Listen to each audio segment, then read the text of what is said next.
This is a very good question. To give you the potted answer, no.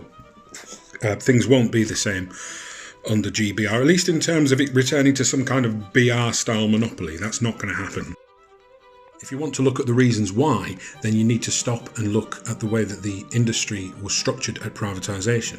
So if we look at the passenger side of things, at privatisation, the industry was split into over 100 different companies, all with their own management structures, regimes, executives, the full shebang.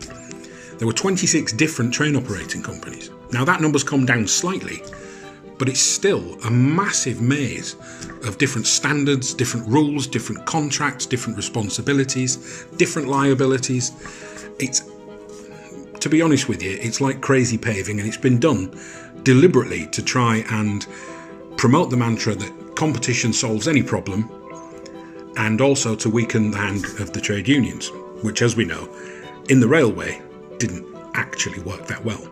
One thing that the government won't tell you is that the Department for Transport pretty much control the day-to-day operations of the network already.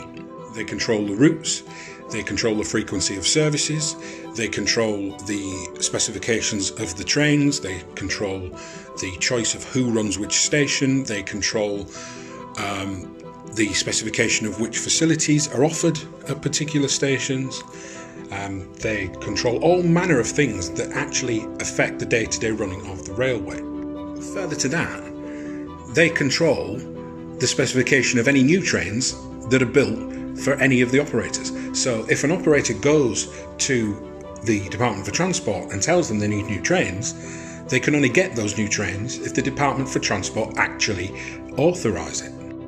So far from being a bastion of competition that has solved all the inherent structural problems, the privatised railway is essentially a scenario where the DfT chooses the music, it chooses the venue, it tells you what to wear, it tells you when to be there, it tells you what to eat while you're there, and it tells you what you're going to dance to.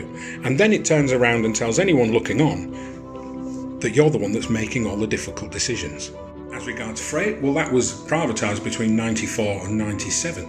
It was split into 6 different sectors, 5 of which were bought by Wisconsin Transportation, and that went on to become EWS. The other one was Freightliner. So if you factor in the new entrants, my own employer included, they're all private enterprises in the freight sector, so you can see how they just wouldn't be integrated neatly into a BR-style monolith. The most likely outcome is that each franchise will be let as a management contract with zero profit to the operator. Other than that, I'm afraid that the best changes are going to be letterheads and train